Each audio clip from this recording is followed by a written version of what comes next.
Hello YouTube, it's 1:20 a.m. on Monday morning. I got a request to do a video about when people talk to their friends and they tell them their deepest, darkest secrets and they spread their secrets.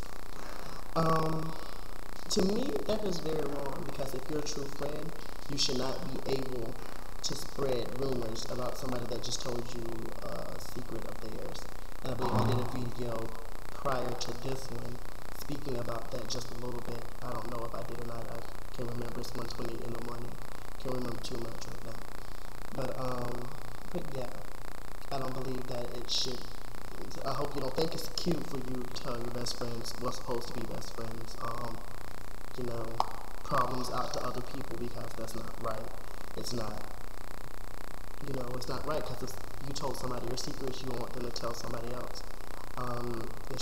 It goes back to the old saying, you just should be treat others like you want to be treated. Yeah. So,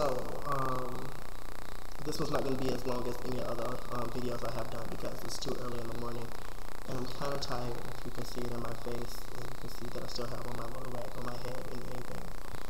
But shout outs to Chiefland people, hello. Robin in Jacksonville, hello. Shalita in Jacksonville, and everybody else. So leave comments, do what you do, and I'm going to do what I do. Deuces.